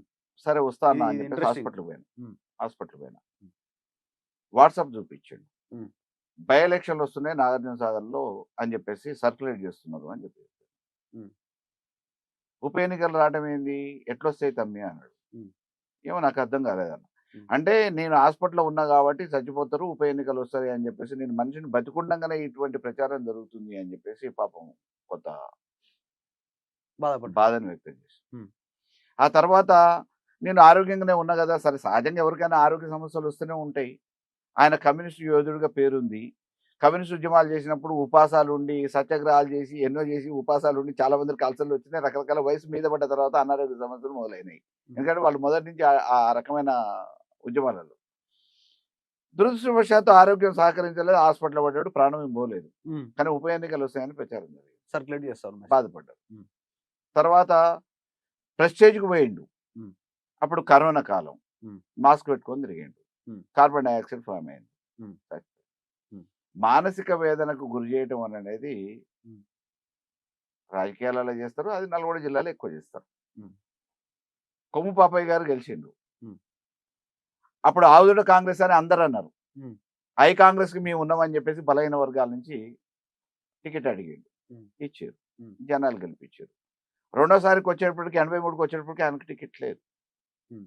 మళ్ళీ అప్పుడు గెలిస్తే ఆవుదుడ కాంగ్రెస్ ఐ కాంగ్రెస్ అయింది కదా. హ్మ్. అంతకుముందు కమలమ్మ గారు. హ్మ్. కమలమ్మ గారు గెలిచినప్పుడు ఎవరి మీద బిఎన్ రెడ్డి గారి మీద హ్మ్. పోరాట యోధుడు కదా, ఆయనకు ఒక మంచి చరిత్ర ఉంది. హ్మ్. కమ్యూనిస్ట్ యోధుడు. హ్మ్. ఆయన గెలిపించారు జనాలు. ఆమె ఎక్కడుంది? మళ్ళా నెక్స్ట్ టర్మ్‌కి లేదు. హ్మ్. అంటే వీళ్ళు బీసీ నాయకత్వాన్ని ఇంకోసారికి రాకుండా ఉండటానికి అనేక రకమైన కుట్రలు వ్యూహాత్మకంగా జరుగుతున్నాయి. హ్మ్. దానికి ఈ పార్టీ, ఆ పార్టీ అనేది ఎవరు కూడా అతీతులు కాదు. హ్మ్. జిల్లా మొత్తం అంతే ఆళ్ళు. జిల్లాలో అట్లా జరుగుతుంది. హ్మ్. ఏదో ఒక రోజు చైతన్యం వస్తది. తప్పకుండా. ఇప్పుడు మందుల సామ్యాల గురించి ఒకటి అడుగుతా. ఉమ్మడి నల్గొండ జిల్లా కాబట్టి రీసెంట్‌గా జరుగుతుంది. లేటెస్ట్ ఆహ్, మందుల సామ్యాలు మంచోడని నేనేమనను, చెడ్డోడని నేనేమనను. ఆయన ఎమ్మెల్యే అక్కడ. ఆయన ఏం చేస్తుండు, అవినీతి చేస్తుండు అని అది వార్తలు వినిపిస్తున్నాయి. వాటి జోలికి కూడా పోదలుచుకోలేను. ఆ జరుగుతున్న నియోజకవర్గంలో ఎప్పుడు పరిణామాలు. రాలే. ఆ! ఆ నియోజకవర్గంలో ఆరోపణలు ఎప్పుడు రాలేదు. పాపం శ్యామల మీదనే కాదు. అంతకుముందు కూడా వచ్చినాయి. అంటే టు బి హానెస్ట్. ఆ! సో, అక్కడ వాళ్ళ ఆధిపత్య పోరు జరుగుతుంది. వర్గాల పోరు జరుగుతుంది. హ్మ్. వ్యక్తిగా ఆయన పాపం ఎమ్మెల్యేగా గెలిచిన మరుసటి రోజు నుంచి కూడా ఇటువంటి అన్ని పేపర్లలో ఇవ్వటం, మేము ఆ వర్గం మీ వర్గం మమ్మల్ని పడుచుకోవట్లేదు, ఇవన్నీ కాంగ్రెస్ అంటేనే అట్లుంటాయి. అట్లుంటది. దాంట్లో ఇంకా కొద్దిగా ఎక్కువ ఉంది ఆడ. క్రమశిక్షణ కమిటీ ముందు పిలిచిరు, జగ్గారెడ్డి ముంగడ కూర్చున్నారు, ఎక్స్ప్లెనేషన్ తీసుకుంటారు. అసలు చామల కిరణ్ కుమార్ రెడ్డి లేఖ రాసిన తర్వాత ఈ సిచ్యువేషన్ స్టార్ట్ అయింది, మొత్తం లొల్లి స్టార్ట్ అయింది, మమ్మల్ని సహిస్తలేరు. రీజన్స్ ఏమన్నా ఉండని, ఆయన మామూలుగా కిరణ్ కుమార్ రెడ్డి అని అంటారు, దామోదర్ రెడ్డి వర్గం కొంత అంటారు. ఎందుకంటే దామోదర్ రెడ్డి అంతకుముందు ఆడ ప్రాతినిధ్యం వహించారు నియోజకవర్గం కదా, ఇప్పుడు కూడా ఆయన శిష్యులు ఉన్నారని, తర్వాత కొత్త నాయకత్వాన్ని ఎవరు రానియరని. అంతకుముందు అద్దంకి కూడా బాధితుడే కదా, అద్దంకి టికెట్ వస్తే కూడా నువ్వు నన్ను కాదని టికెట్ తెచ్చుకున్నావు అని ఓడగొట్టి పంపించారు కదా, తర్వాత సారి టికెటే రానియలే కదా. సో ఇవన్నీ నల్గొండ జిల్లాల వర్ణనాతీతం. బలహీన వర్గాల నాయకత్వం, నాయకులు అయ్యేటోళ్ళు, నాయకత్వంలో ఉన్నోళ్ళు వాళ్ళ బాధలు చెప్పుకుంటే పుట్టెడు దుఃఖం ఉంటది. ఒక రోజుతో 2 రోజులతో అయిపోయేది కాదు. అన్ని బాధల్ని దిగమింగుకొని ప్రయాణం చేయటం అనేది గుండె ధైర్యం ఉన్నోడు చేయగలుగుతాడు. ఇంతో అంతో మొండి ధైర్యం ఉంది కాబట్టి మేము ప్రయాణం చేస్తున్నాం అంతే. నిజంగా ఉమ్మడి నల్గొండ జిల్లాకి సంబంధించినటువంటి విషయంలో చిత్ర విచిత్రాలు జరుగుతుంటే పార్టీలతో సంబంధం లేదు. ఒకటే సామాజిక వర్గం ఆడ రాజ్యం వెళ్ళేటువంటి ప్రయత్నం చేస్తా ఉన్నారు. అదే రెడ్డి సామాజిక వర్గం. అంతా బహిరంగ రహస్యమే, అంతా అందరికి తెలిసినటువంటి రహస్యం, పేరుకే రహస్యం, అందరికి తెలిసిందంతా ఏం జరుగుతుంది అనేటువంటి ఇంకా ఇట్లా ఇట్లా అనేక అంశాలు ఉన్నాయి. రీసెంట్గా ఉమ్మడి నల్గొండ జిల్లాలో మొన్న మీకు జరిగినటువంటి ఎలక్షన్లో ఎట్లా ఓటమికి కారణాలు ఏమనుకుంటారు? రీజన్ ఏంటి? అంటే పెద్ద దెబ్బ పడ్డది బీఆర్ఎస్ కి నల్గొండ ప్లస్ ఖమ్మం. ఇప్పుడు మన ఓటమి ఇంకొకళ్ళని కారణంగా చూపించలేం, భూషిగా చూపించలేం. అది ఓటమే. అది పార్టీ వల్లనే కానీ ఇంకోటి కానీ, గాలి అయితే గట్టిగా దోలింది. కాంగ్రెస్కి అనుకూలమైన వాతావరణం, పవనాలు దోలి అనేది అయితే సహజంగా. ఎందుకంటే జిల్లా మొత్తం అదే 40,000, 50,000, 30,000, 70,000 ఇట్లా పోయింది కదా. కాబట్టి మా ఒక్క జిల్లాయే కాదు, పక్క జిల్లా కూడా పోయింది. సో అది ఒక గాలి. రామారావు 83 గాలి, 2014 టీఆర్ఎస్ 18 గాలి, అట్లా ఒక్కొక్కసారి ఒక్కొక్క పార్టీ గాలి తోలుతుంది. ఆ గాలిలో మేము పోయినాం. సరే, ఈసారి ఎట్లా ఉంటుంది ఎలక్షన్స్? ఎట్లా ఉంటుంది? 12 గెలవు ఉమ్మడి నల్గొండ జిల్లా 100%. రీజన్ ఇద్దరు మంత్రులు. ఇప్పుడు చాలా మంది నాయకులకి అధికారం కావాలా, అల్లా అసంతృప్తిగా ఉండి మంత్రి పదవులు ఆడినోళ్ళు రేపు మా దాంట్లో కూడా వస్తామని అంటారు. ప్రజలలో ఆల్రెడీ ఆదరణ తగ్గింది కాంగ్రెస్ మీద, ప్రజా వ్యతిరేకత మొదలైంది. ఇప్పుడు ఇంకో 2 సంవత్సరాలు ఉంది కదా, ఎందుకు ఇప్పుడే అనే ఉద్దేశంతో ప్రజలు కూడా తిరుగుబాటు మొదలు పెట్టట్లేదు. కానీ మాకైతే కలిసినప్పుడల్లా రాబోయేది మీరే అని చెప్పేసి బహిరంగంగా చెప్తున్నారు. వాళ్ళు చెప్తారా బహిరంగంగా? రాబోయేది మీరే, మళ్ళీ వచ్చేది కేసీఆర్ అయితేనే ఈ రాష్ట్రం బాగుపడుతుంది అని చెప్తున్నారు. మంత్రులు విడిచిపెట్టి మిగతా వాళ్ళందరూ మంత్రులు కూడా ఆఫ్ ద రికార్డ్ మాట్లాడుతూనే ఉన్నారు. మాకు ఎక్కడైనా ఎదురైనప్పుడు ఏంటంటే నెక్స్ట్ మీరేనా, ఇక మాదే ఉంది అని అంటే క్లారిటీకి వచ్చేసారు. ఎస్. సో 12 గెలవబోతాం 100%. చివరి క్షణాలలో అల్లా మంత్రులు రానివాళ్ళు, అసంతృప్తివాదులు ఎంతమంది మా దాంట్లో లైన్ కడతారో తెలియదు. రాజగోపాల్ రెడ్డి సంగతి అసలు ఏమైతుంది? రాజగోపాల్ రెడ్డి మంత్రి పదవి అంతా సస్పెన్స్, హైడ్రామా కొనసాగుతుంది. ఇప్పుడు పోయినసారి పొంగులేటి నాకు రాలేదు అని చెప్పేసి టీఆర్ఎస్ నుంచి చివరి క్షణాల్లో కాంగ్రెస్ లో పోయిండు. కాంగ్రెస్ లో పోవడంతో కొద్దిగా లాభం అయిందని ప్రచారం జరిగింది. రేపు రాజగోపాల్ రెడ్డి లాంటి వాళ్ళు జిల్లాకు ఒకళ్ళు ఉన్నారు మాకు. జిల్లాకు ఒకళ్ళు వచ్చేసాడు రాజగోపాల్ రెడ్డి బీఆర్ఎస్ లకి. అంటే చెప్పలేం కదా, ఆయనకు మంత్రి కావాలనే కోరిక ఉంది, అలా సాధ్యం కాలేదు. రేపు మా దాంట్లోకి వచ్చేమన్నా మామూలుగా అటువంటి మా దాంట్లో ఏం తక్కువ లేరు నాయకులు, కానీ అన్ని రకాలుగా అటు నాయకత్వం కూడా రావడానికి అవకాశం ఉంది, ప్రజల నుంచి అనూహ్యమైన స్పందన ఉంది.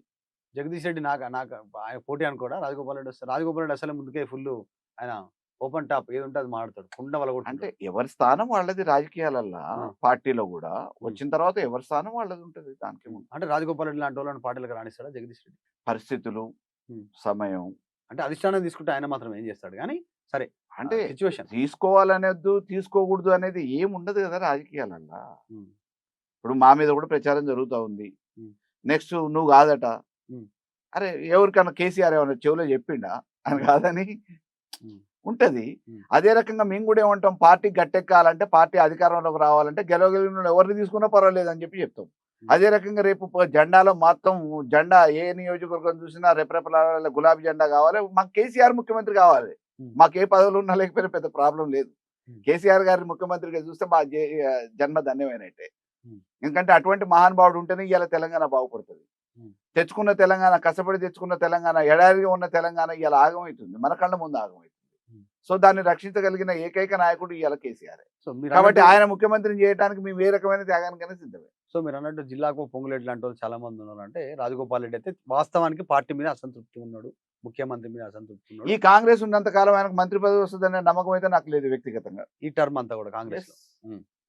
ఎందుకు రీజన్ రేపు ఆయనకు జీవిత లక్ష్యం అయితే కాంగ్రెస్ అంటే మంత్రి కావాలనేది ఒక కోరిక ఉంది. కోరుకున్నోడు ఎవడన్నా రాజకీయాలలో ఇప్పుడు నేను ఎమ్మెల్యే కావాలని కోరుకున్నా, నాకు ఏ పార్టీ అవకాశం ఇస్తే ఆ పార్టీకి పోయినా లేదా?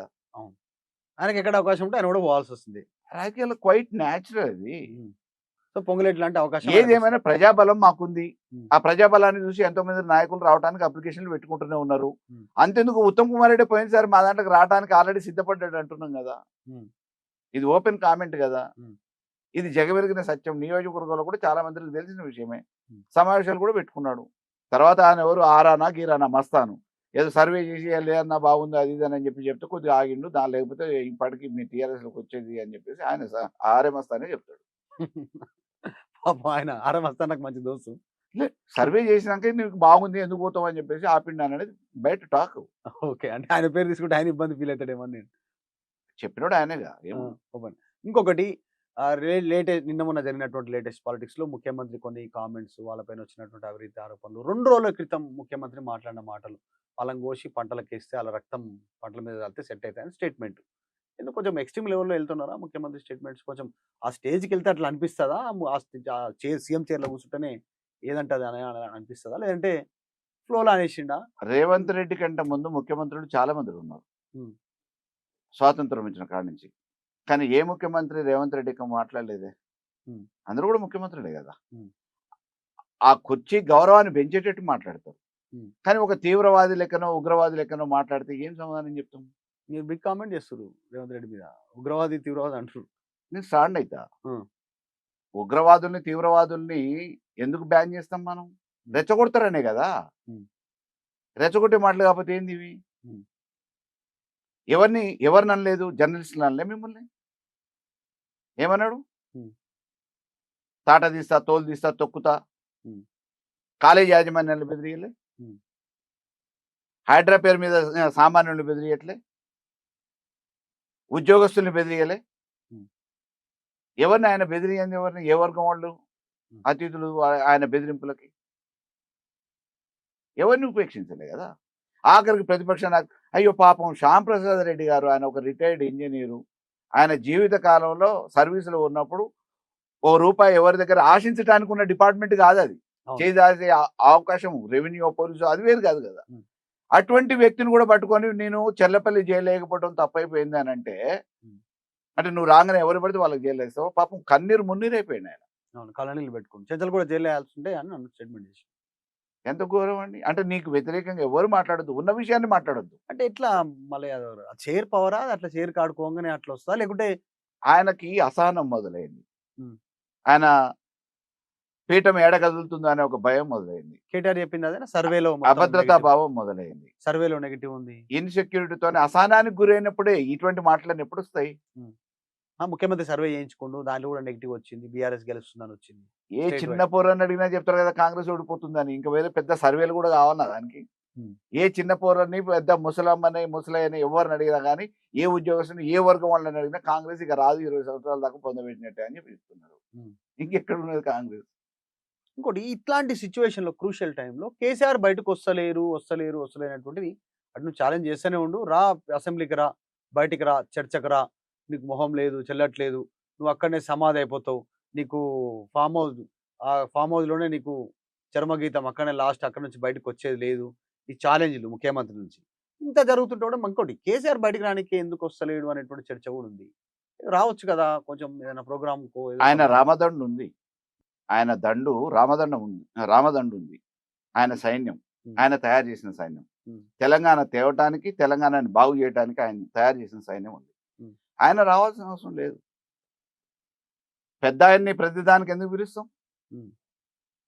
సందర్భం వచ్చినప్పుడు పెద్దరికంగా తీసుకొచ్చి గౌరవంగా ఆయన కుర్చీలో కూర్చోబెడతాము. ఇప్పుడు మా బాధ్యత ఉంది భుజస్కంధాల మీద. ఆయన తీసుకొచ్చి కుర్చీలో కూర్చోబెట్టాల్సింది ప్రతి ఒక్క తెలంగాణ పౌరుని మీద, యువకుని మీద, విద్యార్థి మీద, మహిళ మీద ఉంది. ఎందుకంటే ఈ తెలంగాణని కాపాడగలిగిన ఆయన ఒక్కడే. ఈ రాష్ట్రం ఈరోజు ఏమైపోతుంది? కుక్కలు చింపిన విస్తరైతుంది, మళ్ళా ఎడారైతుంది. బాగు చేయగలిగినోడు ఇంకెవరు దేశంలో మామూలుగా ఇప్పుడు మొన్నటి వరకు తెలంగాణ ఎందుకు సాధించడానికి ప్రయత్నం చేసిండు? కేసీఆర్కి తినడానికి లేదా, ఉండటానికి లేదా, పదవులు కావాలనుకుంటే ఆయనకున్న తెలివికి ఏ పదవినే తెచ్చుకోగలుగుతాడు. కానీ తెలంగాణ తేవాలనే తపనతో ఎందుకు పోరాటం చేసిండు, ఎవరి కోసం? అటువంటి తెలంగాణ కళ్ళ ముందు ఆగమవుతుంటే ఆయన ఎందుకు రావటం? ఆయన్ని కూర్చోబెట్టాల్సిన బాధ్యత రామదండుకు ఉంది. రామదండు ఆ ప్రయత్నంలో ఉంది, చేస్తాం. ఓకే, ఇంకోటి కేటీఆర్, హరీష్ రావు ఇద్దరి మధ్య తీవ్రమైనటువంటి పోటీ ఉంది అనేటువంటి స్టేట్మెంట్ నిన్ననే చేశారు కాంగ్రెస్ పార్టీ నాయకులు, జస్ట్ నిన్న జరిగినటువంటి ప్రోగ్రామ్. అది కేవలం ఊహాగానాలే. వారిద్దరూ వరుసకు బాబామరుదులు కానీ అన్నదమ్ముల కంటే ఎక్కువ ఉంటారు. ఇద్దరు కూడా కేసీఆర్ మాట జవదాటరు. అయాల లక్ష్మణ రేఖ సీత దాటిందేమో కానీ కేసీఆర్ గారు గీత గీస్తే ఎవరు దాటేది ఉండదు. ముఖ్యమంత్రి అలిగేషన్ చేస్తా ఉంటాడు, నువ్వు ముఖ్యమంత్రికి ఉన్న పనే ఉన్నది, ఎవరితో మాట్లాడినావో చెప్పాలా? ముఖ్యమంత్రికి ఉన్న పనే ఉన్నది. అటువంటి ఏవో పనికిరాని మాటలు మాట్లాడి అబండాలు వేయటం, ఉన్నది రిలేషన్ జడగొట్టాలనే ఆలోచన చేస్తున్నారేమో కానీ హరీష్ రావు గారి మీద ఇలా కొత్తగా కాదు మాట్లాడటం. హరీష్ రావు గారు కరడు కట్టిన కార్యకర్త, సైనికుడు. కేసీఆర్ గారికి బుల్లెట్ ప్రూఫ్ ఆయన. ఇక ఆయన మీద మాట్లాడితే నమ్ముతారా వీరిని? రేవంత్ రెడ్డి లేనిపోని కావాలని ఏదో క్రియేట్ చేయడానికి ప్రయత్నం చేస్తున్నాడు కానీ అదంతా సాధ్యం కాదు. అట్లాంటి తిరుపతి రెడ్డిని కూడా మేము అనొచ్చు, కొండరెడ్డిని కూడా అనొచ్చు. కానీ ఆయన మాదిరిగా దిగజారి వ్యక్తిగత విషయాలు మాట్లాడడానికి మా పార్టీ సిద్ధంగా లేదు, మేము సిద్ధంగా లేదు. ఓకే, ఇంకోటి పాడ్కాస్ట్ లో ఎండ్కి వెళ్ళే కంటే ముందు కొంచెం ర్యాపిడ్ ఫైర్ ఉంటుంది, ర్యాపిడ్ ఫైర్ తర్వాత ఎండ్ అవుతుంది. అంతకంటే ముందు పొలిటికల్ గా మాట్లాడిన దాంట్లో బొల్లం మల్లయ్య యాదవ్ గురించి ఆయన ఎమ్మెల్యేగా ఉన్నప్పుడు అసెంబ్లీలో చేసినప్పుడు ఒక ప్రసంగం గురించి చాలా ఇంపార్టెంట్గా చెప్పాల్సినటువంటి అవసరం ఉంటుంది. ఎందుకంటే చాలా మంది క్వశ్చన్ చేస్తారు అసెంబ్లీ క్వశ్చన్ అవర్లో, సందర్భంలో, చర్చలో, బడ్జెట్ సమయంలో, ఏదో సందర్భంలో మాట్లాడతారు. కానీ బొల్లం మల్లయ్య యాదవ్ చేసినటువంటి స్టేట్మెంటు చాలా ఇంపార్టెంట్ ఇష్యూ, అది ఖచ్చితంగా చెప్పాల్సినటువంటి అవసరం ఉంది ఈరోజు రాష్ట్రంలో. దాన్ని ఎందుకంటున్నా అంటే గతంలో కేంద్రంలో, రాష్ట్రంలో కాంగ్రెస్ అధికారంలో ఉన్నప్పుడు ఇందిరమ్మ ఇండ్లు ఇచ్చింది. అది ఒక రూమా, ఒక బెడ్రూమా, ఎట్లనో ఇచ్చేసిరు. తర్వాత దాన్ని మార్చే ప్రయత్నం కేసీఆర్ చేసిరు. అధికారంలోకి వచ్చినాక డబుల్ బెడ్రూమ్ అనేటువంటి స్టేట్మెంట్ తీసుకురు. కొడుకు, కోడలు, అల్లుడు సేయడం వండుకోవాలి, మేకప్ ఇల్లు ఉంటుంది, ఇట్లా స్టేట్మెంట్ జనాలు ఆకట్టుకురు. వచ్చిన తర్వాత ఇంప్లిమెంట్ చేసి నో డౌట్ కేసీఆర్. కానీ దాన్ని కూడా మార్చాలనేటువంటి స్ట్రైట్ క్వశ్చన్ అధికార పార్టీలో ఉంటూనే అదే అసెంబ్లీలో ఎమ్మెల్యేగా అసెంబ్లీలో ఆయన గలం వినిపించారు బొల్లం మల్లయ్య యాదవ్ గారు. ఆ వీడియో కూడా నేను మీకు అయిపోయిన తర్వాత ఈ పాడ్కాస్ట్ జరుగుతున్న సందర్భంలో బాక్స్లో ఖచ్చితంగా చూపించే ప్రయత్నం చేస్తే ఆయన మాట్లాడినటువంటి వీడియో ఏం మాట్లాడిరు అనేటువంటిది ఆ వీడియో చూడండి. గ్రామాలకు పోయేటప్పటికి గ్రామాలలో నుంచి కనీసం వాళ్ళు బయటికి పోయి ఇంకో దగ్గర మేము ఈ వయసులో ఏడ బయటకు పోతాము, కొడుకులు బిడ్డలు ఎట్లాగో చిన్న ఉపాధి కోసం బయట పోయి ఉంటున్నారు కదా, పుట్టింది ఇక్కడనే చచ్చేది ఇక్కడనే, మళ్ళీ ఇక్కడ వదిలిపెట్టి పోలేమని చెప్పి అనుకొని ప్రభుత్వం ఇవ్వకపోతుందా అని చెప్పేసి ఆశతో ఎదురు చూస్తున్న వాళ్ళందరికీ కూడా ఇళ్లు కట్టించే విషయంలో 7 లక్షల రూపాయలు ఈరోజు ఏ రకంగానైతే మనం ప్రభుత్వం నుంచి నిధులు ఖర్చు పెట్టి స్థలంతో ఇంటికి కల్పిస్తున్నామో, వాటి బదులు మామూలుగా సొంత స్థలాలు ఉన్న వాళ్ళకి ఇంతో కొంత 3 లక్షల, 4 లక్షల, 5 లక్షల, 6 లక్షల ఉన్న వసతులను బట్టి, వెసులుబాటును బట్టి వాళ్ళకి ఆర్థిక సాయం చేయటం మూలాన కొంత ప్రయోజనం ఉంటుంది. నేను కూడా ఒక మాట చెప్తా, డబుల్ బెడ్రూమ్ ఇల్లు జనరల్గా అన్ని ఒక దగ్గర ప్రభుత్వం తీసుకెళ్లి ఊరి చివరనో, అంటే ప్రభుత్వ భూమి ఎక్కడ ఉంది అక్కడ, ఊరి చివర అని కాదు, భూమి ఎక్కడ అందుబాటులో ఉంటే అక్కడ తీసుకుపోయి కట్టిస్తారు. ఊరు మధ్యలో ఉంటా నేను, పక్కన వాళ్ళు తెలుసు, ఇల్లు తెలుసు, ఆన్నే పెరుగుతా, ఆన్నే పెళ్ళి ఉంటుంది, ఆన్నే చుట్టుపక్కల ఉంటాయి కాబట్టి అటాచ్మెంట్ ఉంటుంది. ఈ అటాచ్మెంట్ వదిలి లాస్ట్ చివరి వరకు కొత్త కట్టిన ఇంట్లోకి పోవాలంటే కాస్త ఆ అటాచ్మెంట్ మిస్ అవుతుంది. ఇక్కడ నాకు జాగు ఉంది కదా, గుడిసి ఉంది కదా, నాకు పెంకుటిల్లు ఉంది కదా, దీన్నే కట్టుకుంటా, మీరు పైసలు ఇస్తా అనేటువంటిది ఆలోచనను ఆయనకు రావడము, కొంతమంది ఆయన దృష్టికి తీసుకొస్తే కొత్త ప్రతిపాదనని బొల్లం మల్లయ్య యాదవ్ అసెంబ్లీలో చెప్పారు. ప్రభుత్వం వచ్చినట్టు ఇంప్లిమెంట్ చేస్తుండే, బీఆర్ఎస్ వచ్చినట్టు ఇమ్మీడియట్లీ. కానీ కొత్తగా వచ్చిన కాంగ్రెస్ బొల్లం మల్లయ్య యాదవ్ ఐడియానే ఇంప్లిమెంట్ చేస్తుంది. ఇప్పుడు కాంగ్రెస్ తీసుకుంటున్నటువంటి ఇండ్ల ఆలోచన ఏదైతుందో అది బొల్లం మల్లయ్య యాదవ్ ఆలోచన. ఆయన ఎమ్మెల్యేగా ఉన్నప్పుడు చేసినటువంటి ఆలోచన.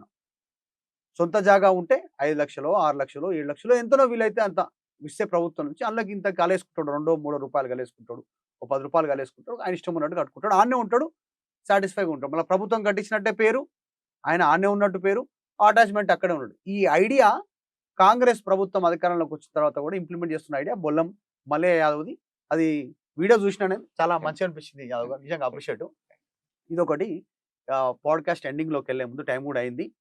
చిన్న ర్యాపిడ్ ఫైర్ లాగా కొన్ని పేర్లు చెప్తా, మీరు సింగిల్ వర్డ్లో ఆన్సర్ చెప్పండి. కొన్ని ప్రభుత్వాల గురించి కూడా చెప్తా, వాటి గురించి కూడా ఒపీనియన్ చెప్పండి. కేసీఆర్ మహానుభావుడు, మరో అంబేద్కరు. ఈ రాష్ట్రానికి అపర భగీరథుడు. వర్ణించడానికి మాటలు లేవు వాస్తవానికి. చంద్రబాబు నాయుడు. ఆయన ఒక విజనరీ లీడర్. ఓకే. ఇక మీ పార్టీకి సంబంధించి కేటీఆర్, భవిష్యత్తున్న నాయకుడు. హరీష్ రావు, మంచి 6 అడుగుల బుల్లెటు, ఉమ్. మంచి వ్యూహాత్మకమైన నాయకుడు. రేవంత్ రెడ్డి. అతను కష్టపడి ఒక అధికారంలోకి రావాలనుకునే తపన ఉన్నది కానీ ఈరోజు అధికారం వచ్చిన తర్వాత నిలబెట్టుకోలేకపోతున్నాడు. ఓకే. లోకేష్. భవిష్యత్తు కోరుకుంటున్నాడు కానీ సాధ్యం కాదు ఆంధ్రాలో. ఓకే. కిషన్ రెడ్డి. కిషన్ రెడ్డి ఇంకా ఆయన నాయకుడిగానే గుర్తింపు లేదు. ఉమ్. ఆయన నాయకుడిగా ఎవరు భావించట్లే. అవకాశం వచ్చింది, ప్రాతినిధ్యం వహిస్తున్నాడు కానీ ఆయన నాయకుడు. బండి సంజయ్. బండి సంజయ్ గారు ఏముంటది, ఉమ్. రెచ్చగొట్టే మాటలు తప్ప వారికి ఒక ఉమ్. నాయకుడు కాదు ఆయన. కేంద్ర నాయకత్వం రాహుల్. రాహుల్ మంచిగా ఉంటే అసలు బీజేపీ అధికారంలోకి ఎందుకుంటది? పప్పు అనేది నిజంగా రుజువు చేసింది కదా. మోదీ. మోదీ గారు ఈడ 3 సార్లు ముఖ్యమంత్రి చేసిండు, ఆడ 3 సార్లు ప్రధానమంత్రి చేసిండు, మహానుభావుడు అని అంటున్నారు. మరి బీజేపీ వాళ్ళే ఒక ఆయన నాయకత్వాన్ని జీర్ణించుకోలేక రిటైర్ చేస్తారని అంటున్నారు కదా. పార్టీల ప్రభుత్వాలు. బీఆర్ఎస్ ప్రభుత్వం 10 ఏళ్ళు. స్వర్ణయుగం. కాంగ్రెస్ ఇప్పుడు 2.5 సంవత్సరాలు, ఇంకో రాబోయే 2 సంవత్సరాలు. ఏడాదిని తలపిస్తుంది. నెక్స్ట్ వచ్చేది నెక్స్ట్ బీఆర్ఎస్. ఎప్పుడు ఎన్నికలు జరిగినా బీఆర్ఎస్ వస్తుంది, స్వర్ణయుగం మొదలైతుంది. ముఖ్యమంత్రి స్టేట్మెంట్, మేమే వస్తాం 117 మావే. తల కింద పెట్టి కాళ్ళు పైకి పెట్టినా సాధ్యం కాదు. So thank you so much Bollam Mallayya Yadav garu. ఇది బొల్లం మల్లయ్య యాదవ్ గారితో పాడ్కాస్ట్. అంటే ఆయన పొలిటికల్ ఎంట్రీ, విద్యార్థి దశ నుంచి పొలిటికల్ ఎంట్రీ ఇప్పటి వరకు, ఇంకా ఈ రోజు వరకు లేటెస్ట్ వరకు కూడా తెలుసుకునే ప్రయత్నం చేసినాం. మళ్ళీ ఒకసారి కలుద్దాం, ఆయనతో కూడా మళ్ళీ మాట్లాడదాం, ఇంకో గెస్ట్తో కూడా కలుద్దాం. చూస్తూనే ఉండండి RTV. నేను మీ మధు మల్కేడ్కర్.